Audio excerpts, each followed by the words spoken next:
श्री सद्गुरुदेव भगवान की जय। मैं बता रहा था कि कैसे श्री प्रभु जी ने अपने काया निर्माण करके लोक कल्याण किया है। इसी प्रसंग में मैं बता रहा था कि आनंदकंद श्री गुरुदेव भगवान अपने गोरखपुर के कार्यक्रम में जो महंत अवेद्यनाथ ने अपने गुरुदेव दिग्विजयनाथ की स्मृति में वो प्रतिवर्ष कार्यक्रम करते थे, अब भी वहाँ होता है, उसमें गुरुदेव को निमंत्रित किया था। गुरुदेव गए थे और 84 सिद्धों की जो प्रतिमा मूर्तियां बना रखी हैं हॉल में देख रहे थे। देखते देखते जब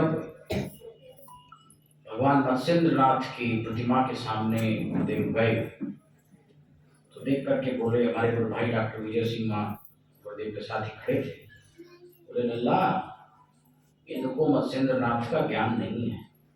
देखो मत्स्येंद्रनाथ की प्रतिमा को कैसा बना दिया, पेट निकाल दिया, साधारण महात्मा जैसा बना दिया। उनकी तो सिंह के जैसी छाती थी, पेट बिल्कुल नहीं था। फिर गुरुदेव कहते हैं कि लल्ला हमारे प्रभु जी ही मत्स्येंद्रनाथ थे, तो प्रभु जी का पुराना शरीर है, ऐसा कहा।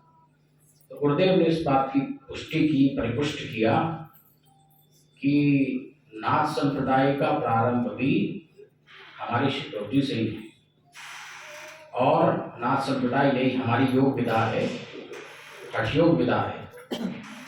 और जो मंत्र है वो भी नाथ संप्रदाय में हमारा ही है, अजपा गायत्री का जप का विधान उसमें है, वही हमें है। तो मत्स्येंद्रनाथ ये हमारे प्रभु जी थे। एक प्रभु जी का काय निर्माण ये हुआ। दूसरा, महाअवतार बाबा के बारे में तो आप लोग जानते ही हो प्राय सभी, उसकी मैं क्या लंबी चर्चा करूं। लाड़ी महाशय एक महाभाग हुए हैं, उनका ट्रांसफर अल्मोड़ा में हुआ। अल्मोड़ा में वो भ्रमणार्थ पहाड़ों में घूमने के लिए गए। वहां उनको दो व्यक्ति मिले जिन्होंने उनसे कहा कि भाई जी आपको गुरुदेव ने याद किया है। कौन गुरुदेव, मैं तो नहीं जानता, चलो आप सब जान जाओ। लेकर के गए गुफा में, एक महापुरुष विराजमान थे और वहां जाकर के उनको ऐसे लगा कि जैसे ही मेरे अपने गुरुदेव, उन्होंने जाके प्रणाम किया लाड़ी महाशय ने और दीक्षा की इच्छा की। तब महाअवतार बाबा ने उनको दीक्षा दी। लाड़ी महाशय को ये स्मरण हुआ है कि मैं अपने पूर्व जन्म में यहाँ रहता था, गुफा में रह करके साधना करता था, तब मेरे कुछ संसार के बचे हुए थे, उसके लिए मुझे संसार में पुनः जाना पड़ा, ये शरीर लेना पड़ा, गृहस्थ में आना पड़ा। परंतु गुरुदेव जिसको देख लेते हैं उसको खींच लेते हैं वापस। पुनः श्री प्रभु जी ने महाअवतार बाबा के रूप में लाड़ी महाशय को बुला करके वहाँ गुफा में दीक्षा दी। योगदा सोसाइटी के जो लोग हैं आज भी उस गुफा है अल्मोड़ा के पास में, वहाँ जाते हैं। और इस कथा का विस्तार से वर्णन ऑटोबायोग्राफी ऑफ ए योगी पुस्तक में है, पठनीय ग्रंथ है। गुरुदेव इसका जिक्र किया करते थे। एक हमारे गुरु भाई हैं विष्णुदत्त शर्मा, बॉम्बे IIT में वो मैथमेटिक्स के प्रोफेसर रहे हैं, आजकल गांधीनगर में रहते हैं, उससे बड़ा प्रेम मानते हैं, आते रहते हैं आश्रम। बताते हैं कि श्री प्रभु जी ने, गुरुदेव ने कहा कि लल्ला इस लाड़ी महाशय की घटना को मैं अपनी 9 वर्ष की आयु से जानता हूँ।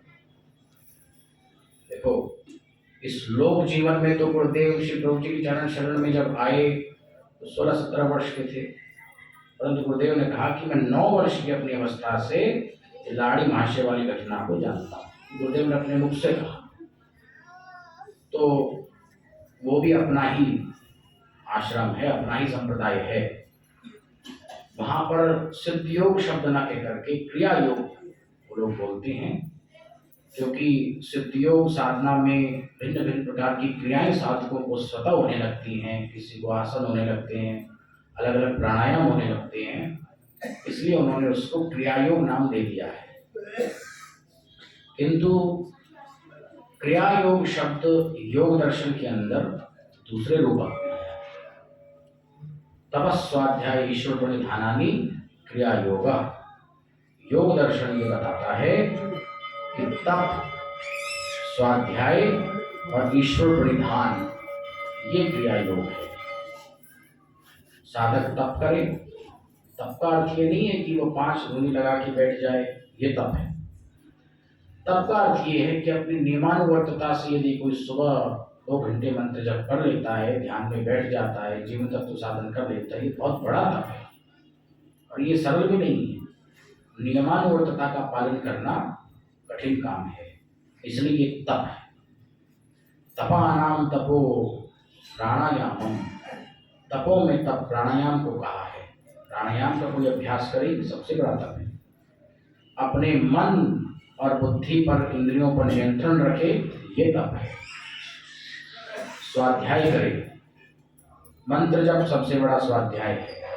प्रणवादि पवित्राणाम जप मोक्ष शास्त्राणाम अध्ययनम वा, शास्त्रों का अध्ययन करना और मंत्र जप करना। जो मंत्र हम लोगों को गुरुदेव से मिला, वो मंत्र का जप करना श्वास प्रश्वास की विधि से, चलते फिरते भी उसको जपते रहें और एक स्थान पर बैठ करके भी जपें। ये मंत्र जप हुआ स्वाध्याय। ईश्वर प्रणिधान, ईश्वर के अंदर समर्पण का भाव रखना। हमारे ईश्वर तो यही है, श्री प्रभु जी के अंदर समर्पण का भाव रखना, ये हुआ ईश्वर प्रणिधान। तो ये 3 तप, स्वाध्याय, ईश्वर प्रणिधान, इसको योग दर्शन ने कहा क्या? क्रिया योग। परंतु लाड़ी महाशय का जो संप्रदाय है, योगदा सत्संग, योगदा सोसाइटी, वहां पर सिद्ध योग को क्रिया योग कहती है। वो भी श्री प्रभु जी से ही प्रारंभ। महाअवतार बाबा के रूप में श्री प्रभु जी ने लाड़ी महाशय को दीक्षा दी। श्री प्रभु जी के प्रबल शक्तिपात के फलस्वरूप महाअवतार बाबा प्रभु जी को कहते हैं। लाड़ी महाशय कुछ ही काल में पूर्ण योगी हो गए और फिर उन्होंने आगे चल करके अपने अनेक शिष्यों को दीक्षाएं दी, उनको सामर्थ्यवान बनाया, जिसमें उनके एक शिष्य प्रमुख हुए युक्तेश्वर गिरी, जो कि पहले सन्यासी थे। लाड़ी महाशय तो गृहस्थ थे, शिष्य उनके युक्तेश्वर गिरी सन्यासी थे। सन्यास पहले कहीं और से लिया था, बाद में दीक्षा लाड़ी महाशय से। युक्तेश्वर गिरी के शिष्य हुए परमहंस योगानंद, जो कि बड़े योगानुभवी महात्मा थे। अमेरिका में जाकर के उन्होंने योग का बड़ा प्रचार प्रसार किया है। कैलिफोर्निया में उन्होंने अपना आश्रम बनाया था। अब भी उनका आश्रम वहाँ सेल्फ रियलाइजेशन फेलोशिप नाम से चलता है। तो 2-3 मैंने गिनाए, एक तो महाअवतार बाबा, एक मत्स्येंद्र नाथ। ये 2 तो प्रभु जी के अवतार हैं और इसके अलावा नासिक और ऋषिकेश, ये सब घटनाएं। इसके अतिरिक्त मुंबई से लगभग 70-80 किलोमीटर दूर एक स्थान है गणेशपुरी। गणेशपुरी में एक अच्छे योगानुभवी महात्मा हुए हैं स्वामी मुक्तानंद। स्वामी मुक्तानंद की लिखी पुस्तक मिलती है चित्त शक्ति विलास, हमारे योगी संप्रदाय की बड़ी प्रख्यात पुस्तक है। स्वामी मुक्तानंद के गुरु हुए भगवान नित्यानंद। हम लोग ऐसा मानते हैं कि भगवान नित्यानंद को दीक्षा श्री प्रभु जी ने दी थी। कुछ हमारे गुरु भाई तो ये कहते हैं कि प्रभु जी भगवान नित्यानंद थे, पर मुझको ऐसा लगता है कि भगवान नित्यानंद के गुरुदेव प्रभु जी थे।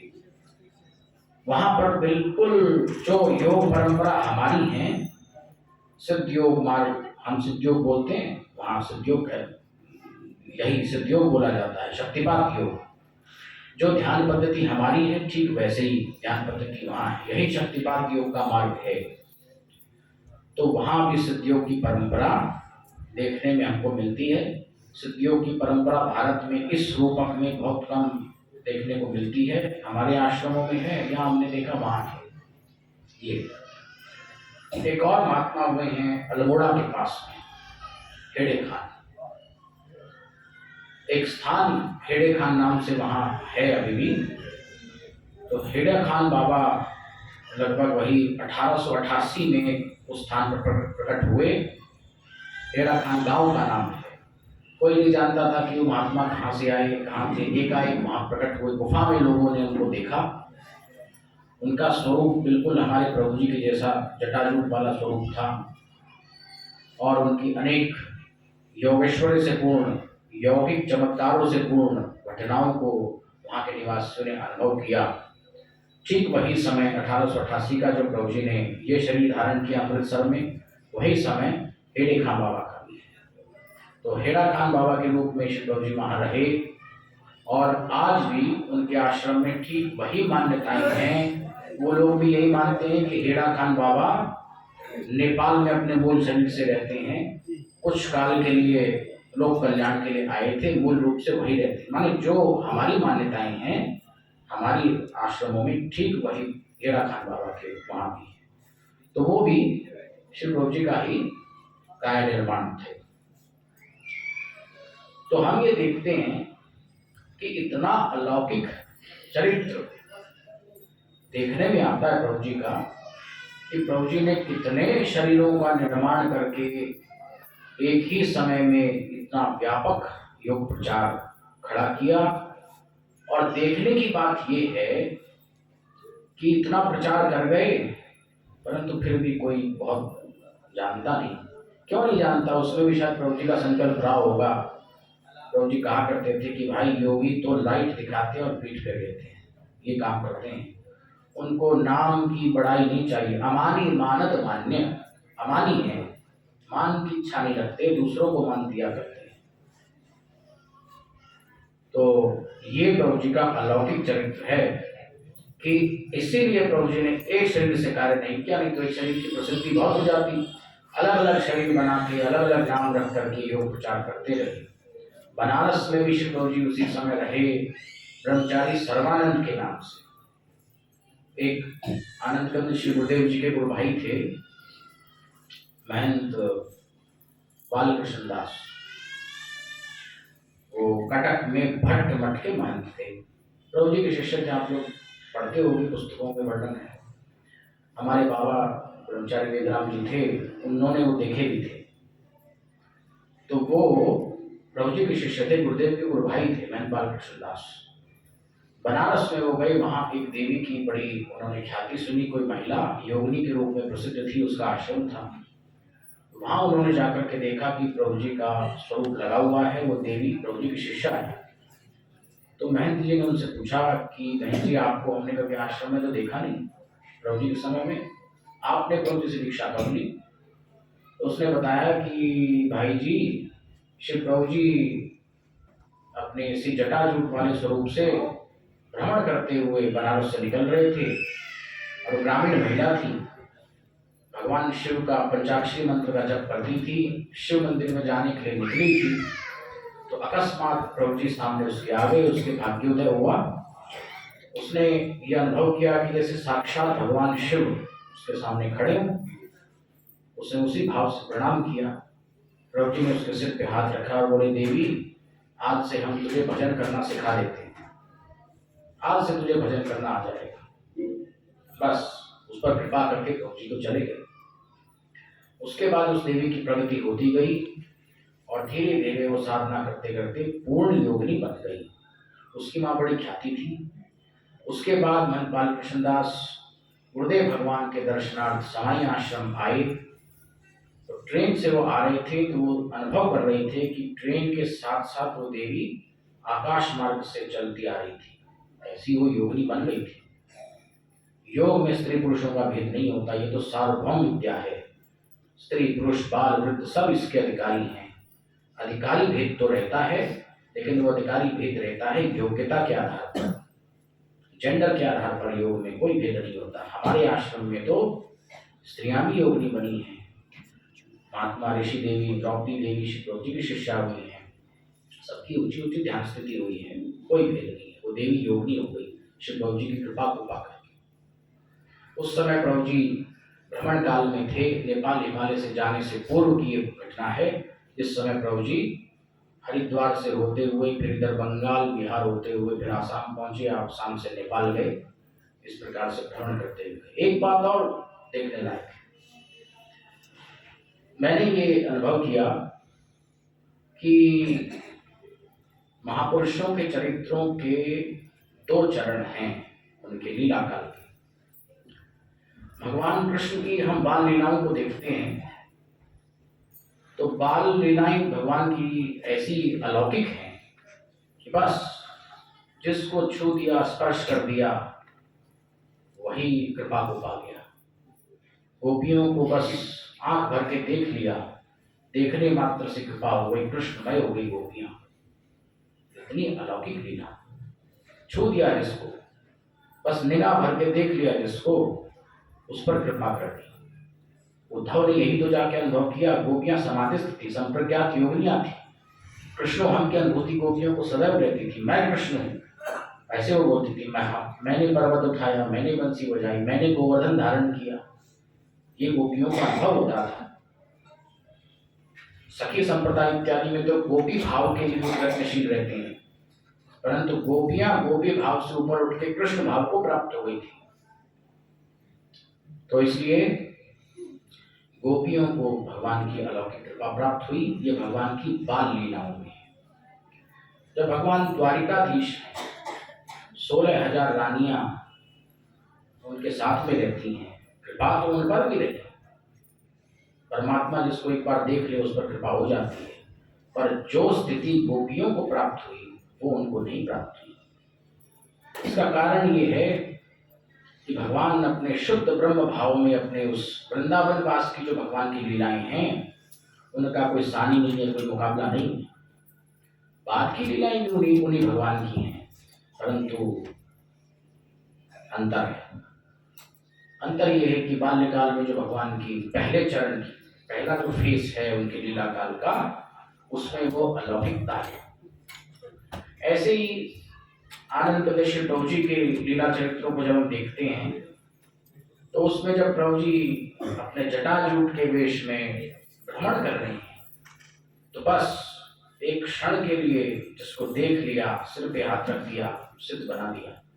रामरति को एक बार सिर पे हाथ रखा, 12 साल तक वो बैठी रही समाधिस्थ।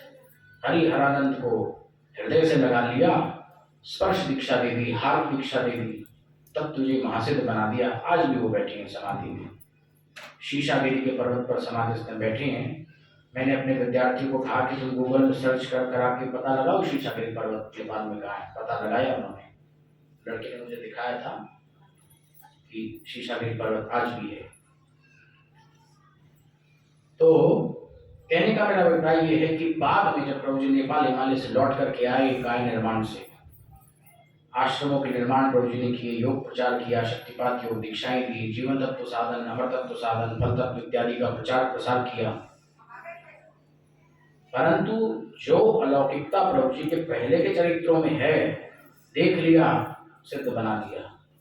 बाद में तो प्रभु जी भी साधना कराते थे, ध्यान में बैठाते थे, मंत्र जप की आज्ञा देते थे। पहले तो प्रभु जी ने ऐसा कुछ नहीं किया, बस देख लिया और बना दिया, ये कार्य थे। पर बाद का जो दूसरा फेस है, उसमें फिर प्रभु जी ने साधना कराई, कंडीशन लगाई कि भाई 3 दिन तो हमारे पास रह जा तो सिद्ध बन जाएगा, 3 दिन में यदि चला गया तो फिर तो अपनी जान। साईदास, उसकी माँ को प्रभु जी ने कहा कि इसको 3 दिन हमारे पास रख दे, 3 दिन यदि हमारे पास रह गया तो इसकी योग स्थिति बनी रहेगी, और इस 3 दिन में यदि तू इसको ले गई तो इसका पतन हो जाएगा। और नहीं मानी, ले गई, वो चला गया, पतन हो गया। पर पहले कोई कंडीशन नहीं थी, पहले तो बस मन में लहर आ गई, कृपा कर दी। रामरति के सत्य पर प्रभु जी मुग्ध हो गए। सत्य बोला उसने, हाँ मैं करती हूँ ये सब काम। झूठ नहीं बोला कि मैं नहीं करती, लोग आरोप लगा रहे हैं, कलंक लगा रहे हैं, कहाँ करती हूँ, ये करती है तो ऐसे सब कर्म करती है, करती हूँ, क्यों करती है, आनंद के लिए करती हूँ, इससे बड़ा आनंद मिलेगा, छोड़ देगी, छोड़ दूंगी, कृपा कर दी प्रभु जी ने। ऐसे ही कितनों को चलते फिरते शक्तिपात करते रहे और आगे चलते गए। और जब नेपाल से प्रभु जी लौट करके आए, तब फिर प्रभु जी भी 6-6 घंटे जीवन तत्व कराते थे, दीक्षा देते थे, ध्यान में बैठाते थे, मंत्र जप कराते थे, कृपा तो करते थे, पर ये दूसरा फेस है। ऐसे ही आनंद कंद श्री गुरुदेव भगवान के लीला चरित्रों को जब हम देखते हैं, तो सन 65-70 से पहले गुरुदेव बहुत प्रबल शक्तिपात करते थे। उस समय जो चरण शरण में आ गया वो बहुत कुछ पा गया। गुरुदेव स्वयं अपने मुखारविंद से कहते थे कि पहले बड़े ऊंचे शक्तिपात होते थे, जितने साधक थे सब ध्यानस्थ बैठे रहते थे, शक्तिपात होते थे क्या मतलब, शक्तिपात को करते थे, अपने आप थोड़ी होते थे, समय वो करते थे। सन 70 के बाद गुरुदेव ने फिर योग प्रचार को बढ़ाया है। तब तक योग प्रचार बहुत अधिक नहीं था, गिने चुने साधक थे, गुरुदेव उन पर प्रबल शक्तिपात करते थे। बाद में भी शक्तिपात तो करते रहे, आज भी कर रहे हैं, किंतु सन 70 के बाद फिर उन्होंने योग प्रचार को बढ़ाया और शक्तिपात ऐसे सामूहिक ना करके सीमित कर दिया। दूसरा फेस योग प्रचार का फेस है, योग प्रचार का चरण है। उसके पहले का जो चरण है वो विशुद्ध सिद्ध योग। उस समय गुरुदेव बिल्कुल व्याख्यान भी ठोस सिद्ध योग पर करते थे। बाद में फिर गुरुदेव ने रुद्राभिषेक कराने आरंभ कर दिए। सन 70 के बाद थोड़ा लचीलापन आ गया। उससे पहले बिल्कुल सद्गुरु तत्व और सिद्ध योग, बस तीसरी कोई बात नहीं। फिर बाद में रुद्राभिषेक भी कराए, सब कराए, लोक संग्रह निभाया। शक्तिपात भी फिर सब पर न करके मंत्र दीक्षा सबको दी, शक्तिपात गिने चुने साधकों पे करने लगे। शक्तिपात तो वैसे सब पर होता रहता है, वो एक अलग सिद्धांत की बात है, किंतु ऐसे विशेष करके शक्तिपात बाद में कम किया। ये दूसरा चरण। तो मैंने ये देखा, भगवान कृष्ण के चरित्रों को देखो, वृंदावन वास, फिर बाद में द्वारिका का वास, अंतर है। ऐसी श्री प्रभु जी के चरित्रों में पहले प्रभु जी ने जो भ्रमण किया बस देख लिया तो कृपा कर दी, बाद में प्रभु जी ने साधना कराई। ऐसी गुरुदेव के उसमें भी है।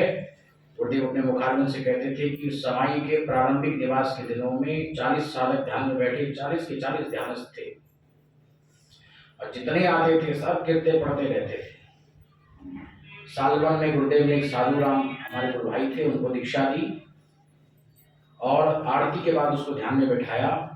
तीसरे दिन वो ध्यान से उठा आरती के बाद। तीसरे दिन की आरती हो गई, तब गुरुदेव ने ये विचार किया कि इसका मलमूत्र सड़ गया होगा पेट में, तो इसको उठा दें। कान के नीचे नाड़ी को मला तो उसको ध्यान से उठाया। आरती की ज्योति जल रही थी, उसको ये लगा कि अभी आरती की ज्योति शांत में नहीं हुई है, 5-10 मिनट मुझे हुआ होगा बैठे हुए।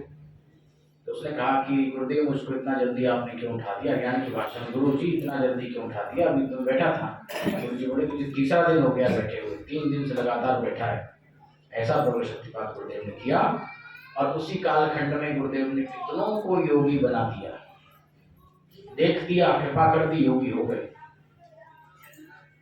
एक हमारे गुरु भाई थे विंध्यवासिनी सिंह, हमने उनको खूब देखा है, वो और एक प्रमोद जी हमारे गुरु भाई, दोनों लोग श्रीनगर भ्रमणार्थ गए थे। श्रीनगर से आगे गुलमर्ग है, गुलमर्ग में एक योगी उनको मिला जो पहाड़ में से निकल करके आया और उसने कहा भाई जय गुरुदेव। बड़ा आश्चर्य हुआ, यहाँ कश्मीर में जय गुरुदेव करने वाला ही महात्मा कौन है। उसने कहा कि आप योगीराज श्री चंद्रमोहन जी महाराज के शिष्य हैं। हाँ, मैं भी उन्हीं का बच्चा हूँ, उन्हीं का शिष्य हूँ। यहाँ मैं पहाड़ में रह के साधना करता हूँ। और योगी था वो, तत्विजय योगी था। तो इन लोगों ने आकर के ये घटना गुरुदेव को बतलाई। तो गुरुदेव विचार करने लगे भाई कौन हो सकता है ऐसा हमारा बच्चा, ऐसा गुरुदेव ने विचार किया। तो गुरुदेव को स्मरण आया कि एक बार गुरुदेव जम्मू योग प्रचार के लिए गए थे। तो ये जम्मू तो कई बार गए हैं, श्रीनगर में प्रोग्राम किया है। आर.एल. शर्मा हमारे गुरु भाई थे वहाँ, बाद में आर.एल. शर्मा जी दिल्ली में रहते थे। परंतु प्रारंभिक दिनों की बात है, गुरुदेव जम्मू गए थे तो पहलगांव में गुरुदेव ठहरे हुए थे। शौच आदि के लिए उस समय गुरुदेव शहर से बाहर जाते थे, काफ़ी लंबा 10-12 किलोमीटर दूर जाके शौच आदि से निवृत्त हुए, तभी ज़्यादा प्रचार नहीं था। और लौट के आ रहे थे तो एक महात्मा मिला मार्ग में, और उसने वहीं जंगल में दीक्षा की। अनुभवी तो वो थोड़ा थोड़ा था, तभी वो जान गया कि ये योगीराज यहाँ आए हुए हैं। उसने दीक्षा की प्रार्थना की। उसी अवस्था में गुरुदेव ने शौच से लौटे थे, स्नान भी नहीं किया। वैसे तो कितना लोग व्यवहार गुरु जी नहीं मानते थे, इतना मानते थे, परंतु जब कृपा करते हैं तो कृपा ही करते हैं। तो गुरुदेव ने उसी अवस्था में उसको वहाँ दीक्षा दे दी और उसके बाद वो दोबारा एकांत जंगल में चला गया। गुरुदेव ने कहा कि होना वही वही साधु है जो उनको पहलगाम में मिला था। बस आश्रम में भी वो तो नहीं आया। एक बार गुरुदेव से उसकी बस भेंट हुई, दर्शन हुआ, उसने गुरुदेव का दर्शन किया, इतने में गुरुदेव ने उस पर कृपा कर दी और उसको सिद्ध योगी बना दिया। तो उस कालखंड में जो उनकी चरण शरण पा गया वो बहुत कुछ पा गया, निहाल हो गया, कृतार्थ हो गया, और उसमें से कितने सिद्ध बन गए, संसार सिंह वगैरह, जाट बाबा, सब उसी समय के हैं। कहने का मेरा अभिप्राय ये है कि ऐसे महापुरुष, परम पुरुष नहीं मिला करते जैसे हम लोगों को मिल गए हैं। और एक और बात बता दूं, मैंने इतने काय निर्माणों की शिव प्रभु जी की चर्चा की, उन शिव प्रभु जी के काय निर्माणों में एक काय निर्माण हमारे गुरुदेव का भी है। हमारे गुरुदेव उन्हीं शिव प्रभु जी के 16 शरीरों में से एक काय निर्माण है। लोक व्यवहार के लिए अलग अलग हैं, गुरु हैं, शिष्य हैं। हमारे आश्रम के आगे गुरुद्वारा है, गुरुद्वारे वाले पद गाया करते हैं, वाहो वाहो गोविंद सिंह आपे गुरु चेला, आपे गुरु आपे चेला। मैं गाता हूँ वाहो वाहो प्रभु रामलाल आपे गुरु चेला, आपे चेला, खुद ही गुरु खुद ही चेला। तो इसलिए वही प्रभु जी गुरु भी हैं और वही प्रभु जी शिष्य रूप में हमारे गुरुदेव के रूप में भी है। प्रभु जी का ही काय निर्माण गुरुदेव हैं। तो ऐसा अलौकिक चरित्र और कहीं देखने में नहीं मिलता, जैसा लोकोत्तर कार्य श्री प्रभु जी ने किया, हमारे गुरुदेव भगवान ने किया, और आज भी उनकी कृपा का प्रवाह यहाँ बह रहा है। कि झांसी तो गुरुदेव की पुरानी प्रचार भूमि रही है, आज भी वो विधिवत कार्य चल रहा है। मेरे विचार में सन 74 से विद्यालय बना हुआ है ना, 74 से 74, तब से आज तक विधिवत सिद्ध योग की वर्षा और शास्त्रीय संगीत की वर्षा। योग और संगीत का बड़ा मेल है, नास्ति नाद सदृशो लय। गुरुदेव अपने मुझसे कहते थे, नाद के समान एकाग्रता देने वाला कोई दूसरा साधन नहीं होता, क्योंकि नाद से बड़ा जल्दी मन एकाग्र हो जाता है। शास्त्रों के अंदर 4 प्रकार की वाणी बताई गई है, परा, पश्यन्ति, मध्यमा, वैखरी। 4 प्रकार की वाणी है। वैखरी वाणी तो वाणी का सबसे स्थूल रूप है, जो हम लोग बोल रहे हैं, मैं बोल रहा हूं, आप लोग सुन रहे हो, कान में शब्द जा रहे हैं, ये वैखरी वाणी है। और जो वाणी ध्यान में सुनाई देती है, आकाशवाणी के जो उसको बोलते हैं, वो सूक्ष्म वाणी है, वो है पश्यन्ति। उससे भी जो सूक्ष्म वाणी समाधि में जाकर के जो प्रकट होती है, कारण शरीर से जिसका संबंध है, बाहर जो वाणी बोल रही है इसका संबंध तो स्थूल शरीर से है, और इसके बाद जो ध्यान में वाणी सुनाई देती है पश्यन्ति, उसका संबंध सूक्ष्म शरीर से है। इसके बाद तीसरी जो वाणी है मध्यमा, उसका संबंध कारण शरीर से है। कारण शरीर में जब योगी समाधिस्थ होता है, संप्रज्ञात योग की पराकाष्ठा में, अस्मितानुगत योग में, उस समय जो वाणी प्रकट होती है वो है मध्यमा। इससे भी जो परे की वाणी है वो परा नाम की वाणी है, जिसको व्यक्त रूप में प्रकट नहीं किया जा सकता, वो अनहद नाद है, जिसको शास्त्रों ने कहा अनहद। वो सबसे सूक्ष्म तत्व वही ब्रह्म है, शब्द ब्रह्म उसको कहा गया है। संगीत से अनहद की प्राप्ति हो सकती है, यदि कोई उस शास्त्रीय संगीत को मन लगा करके सुने, उसमें मन को एकाग्र करे, तो नाद प्रकट हो जाता है, और नाद प्रकट होकर के मन सहज में एकाग्र हो जाता है। हम लोग देखते हैं, वैसे ध्यान में बैठो तो कई घंटे अभ्यास करो तो मन एकाग्र होगा, किंतु प्रभु जी का कोई सुंदर पद गाया जाए, मन सहज में एकाग्र होता है, बड़ी जल्दी एकाग्रता बनती है। उसका कारण यह है कि शब्द मन को बांधता है। शब्द स्पर्श रूप रसगंध यद्यपि विषय है, परंतु ये विषय जब बहिर्मुखी है तब तो पतन का कारण है। यही विषय जब अंतर्मुखी हो जाएंगे तो वो मोक्ष की ओर ले जाते हैं। तो शब्द हमें अंतर्मुखता में ले जा सकता है यदि वो हम अंदर की ओर सुने, मन को एकाग्र करके ग्रहण करें। तो संगीत तो स्वयं ब्रह्म है, शब्द ब्रह्म उसको कहा गया है। संगीत की उत्पत्ति सामवेद से है। एक तो ये परंपरा, और एक संगीत की और नाट्य शास्त्र की उत्पत्ति नटराज से, भगवान शिव से है। ये तो भगवान शिव की कला है। तो इसलिए संगीत और योग दोनों में कोई विभेद नहीं है, भेद नहीं है, एकता है। दोनों एकाग्रता की ओर ले जाते हैं। संगीत के माध्यम से योग और योग के माध्यम से संगीत। योग के माध्यम से संगीत कैसे? योगी समाधि में बैठ करके दिव्य संगीत सुनते हैं, स्वर्गीय संगीत को सुनते हैं, और ये जो यहाँ का संगीत है ये मन की एकाग्रता को प्राप्त कराता है। तो बस यही सब बात है। श्री प्रभु जी के मन में अपने मन को हमको लगाना चाहिए और उनके अलौकिक चरित्रों का स्मरण करते रहना चाहिए। काया निर्माण श्री प्रभु जी ने इतना व्यापक किया। ये योगी चित्त निर्माण करते हैं, चित्त निर्माण के बाद काया निर्माण करते हैं। हम लोग यदि योगाभ्यास करेंगे तो काया निर्माण में समय लगता है। मन में संकल्प बनाएंगे, ध्यान समाधि लगाएंगे, बैठेंगे, संयम सिद्ध करेंगे, संकल्प होकर के काया निर्माण तभी हो पाएगा। परंतु ईश्वर का काया निर्माण, श्री प्रभु जी का काया निर्माण तो सहज है। जब चाहते हैं कितने शरीर बना लें, समेट लें, लोगों का निर्माण कर दे और उनका संहार करने की सामर्थ्य उनमें रहती है। गोलोक का वर्णन शास्त्रों में मिलता है, तो वहाँ यही वर्णन है कि भगवान कृष्ण श्वास को छोड़ते हैं तो गोलोक बन जाता है। श्वास को अपने अंदर खींचते हैं, गोलोक को अपने में समेट लेते हैं। इसी प्रकार से शैव दर्शनों के अंदर भी वर्णन है कि सृष्टि प्रक्रिया क्या है।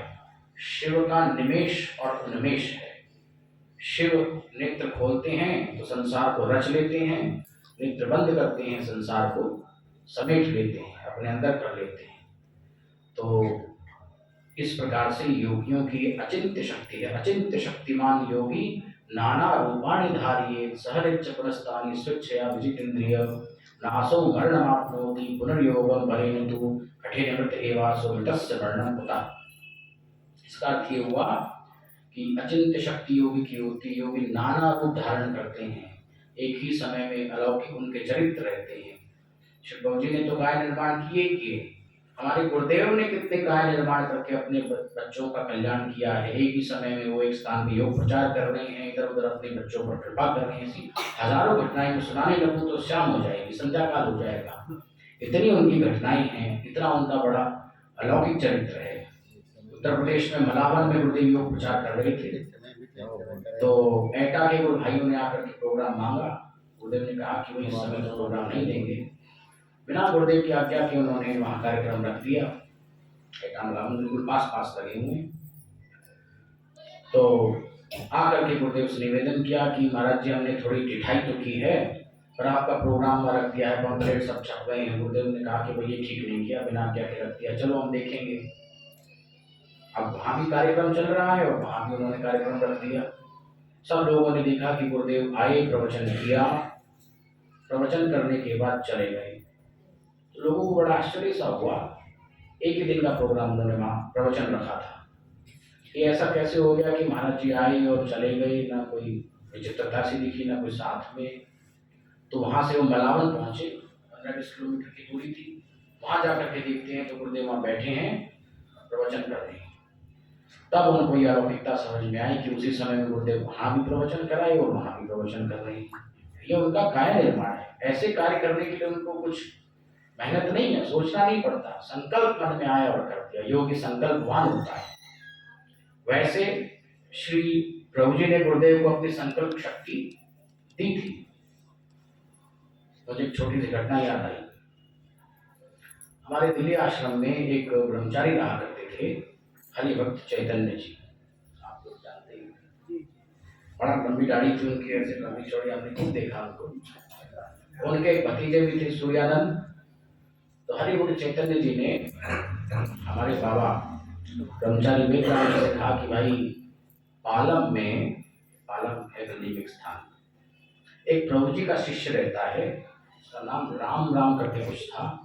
बोले हमने उससे आसन वासन सीखे हैं, चैतन्य जी ने आसन सीखे थे, चलो उससे मिलाए, दर्शन कराए। दोनों लोग गए। वो प्रभु जी से दीक्षित थे, राम नाम था उनका, और पालम में वो रहते थे, गृहस्थ थे। तो गए तो सोच करके कि भाई प्रभु जी के शिष्य हैं, गुरुदेव के गुरु भाई हैं, फल वल कुछ ले गए, जा करके उनको दिए और वहाँ बैठ गए। तो चैतन्य जी ने तो उनको प्रणाम किया। हमारे बेदराम बाबा जी का स्वभाव थोड़ा अवघड़ टाइप था, उन्होंने नहीं किया। तो वो कहते हैं कि चैतन्य, ये तेरा जो चेला है ये मुझको प्रणाम नहीं करता। तो बेदराम जी ने कहा कि ऐसा है महाराज, मैं इसका चेला नहीं हूँ, ये मेरा गुरु भाई है, छोटा गुरु भाई है, मैं इससे पहले का हूँ। और जो है चेला तो मैं गुरुदेव का नाम लेकर के कहा कि योगराज श्री चंद्रमोहन जी महाराज का हूँ। तो उसका भाव कुछ गुरुदेव के प्रति बहुत अच्छा उनका नहीं था। उन्होंने कहा कि अरे तेरा गुरु भी ऐसे ही है, ऐसे ही तो अहंकारी है, ऐसे ही तेरा गुरु था। ये बात बड़ी बुरी इनको लगी, स्वाभाविक है, हर शिष्य को लगी। कहा कि क्यों मेरे गुरुदेव ने आपका क्या बिगाड़ा है जो आप ऐसे कह रहे हो। आज उनका इतना नाम है, योग और प्राकृतिक चिकित्सा विभाग के अध्यक्ष हैं, गुरुदेव अध्यक्ष थे, और इतना योग प्रचार कर रहे हैं, कैसे ही बाहर ले जाओ। तो उसने उस उत्तर दिया, उन्होंने उत्तर दिया कि अरे ये तो प्रभु जी ने उनको संकल्प शक्ति दे दी थी। क्या दी थी आप बताओ। तो उसने बताया कि एक बार श्री प्रभु जी अमृतसर में विराजमान थे और प्रभु जी के पास में ही परमादरणीय ब्रह्मचारी गोपालानंद जी, स्वामी श्री मुलकराज जी महाराज, हमारे गुरुदेव भगवान, और ये चौथे ये राम नाम के गुरुदेव के गुरु भाई ये बैठे थे। तो प्रभु जी ने एक श्लोक कहा गीता में से, शुभाशुभ फलैरेव मोक्षसे कर्म बंधनै संन्यास योग युक्तात्मा विमुक्तो मामुपश्यसि। ये श्लोक कहा। प्रभु जी ने कहा कि भाई इसका अर्थ करके बताओ। बस मन में लहरा गई प्रभु जी के। तो मुलकराज जी महाराज तो उसका अर्थ नहीं कर पाए, ज्यादा ध्यान नहीं था उनका। गोपालानंद जी ने देखा कि भाई अब तुम्हारे पर आएगी, वो भी ऐसे आंख बंद करके ध्यानस्थ हो गए। ये राम जो बैठे थे ये भी नहीं अर्थ कर पाए। गुरुदेव ने उसका ठीक ठीक अर्थ योग परक कर दिया। तो श्री प्रभु जी के मन में बड़ा आह्लाद आया और प्रभु जी ने कहा कि योग में जाओ, योग में तुमसे बढ़कर कोई नहीं होगा। और कहा कि तुम संकल्प शक्ति प्रभु जी ने दे दी, और ये कहा कि किसी के विरुद्ध संकल्प नहीं करना, परंतु योगी के संकल्प में ब्रह्मांड होता है, संकल्प शक्ति। तो ये बात जब उन्होंने बताई तो हमारे ब्रह्मचारी बाबा वेदराम जी ने कहा कि फिर जब प्रभु जी ने ये कह दिया कि योग में तुमसे बढ़कर नहीं होगा कोई, तो फिर क्या बचा, तुम्हें क्या मिला। उनको तो प्रभु जी ने सर्वसमर्थ बना दिया। ये सब मैं लोक व्यवहार में बोल रहा हूँ, बना क्या दिया, वो तो बने बनाए आए थे, पर ये सब लोक व्यवहार में। तो रुष्ट हो गई थोड़े से कि कैसे बोलता है ये। उसके बाद लौट के आ गए। उसके 2-3 दिन बाद गुरुदेव का दिल्ली आश्रम में आना हुआ। तो चैतन्य जी ने शिकायत कर दी कि आपके गुरु भाई थे, हम पास में गए थे और विक्राम तो लड़पड़ा ये है वो है। तो गुरुदेव ने पूछा क्यों रे तू ऐसे लड़पड़ता है सबसे, क्या बात थी। उन्होंने यथावत बता दी कि महाराज जी ऐसे ऐसे बात थी, वो आपके खिलाफ ऐसे बोला तो मुझको अच्छा नहीं लगा, तो मैंने उसको ऐसे ऐसे बोल दिया। 1-2 शब्द और भी बोले थे, स्टेज पे बैठा हूँ तो नहीं बता सकता। तो उसके बाद गुरुदेव के मन में बड़ा आह्लाद आया और ऐसे ही हृदय से लगा दिया और बोले लल्ला, गुरु निंदा बिल्कुल नहीं सुननी चाहिए, तुमने बिल्कुल ठीक उत्तर दिया, यही उत्तर देना चाहिए था। तो कहने का अभिप्राय मेरा ये है कि योगी के संकल्प में सृष्टि होती है। लोक दृष्टि से यह संकल्प शक्ति हमारे गुरुदेव को श्री प्रभु जी ने दी थी। गुरुदेव से फिर उन्होंने पूछा भी ब्रह्मचारी वेदराम जी ने कि क्या ये बात सही है, तो प्रभु जी ने कहा हाँ ये बात ठीक है, ऐसे ही हुआ था। तो ये संकल्पवान योगी होते हैं।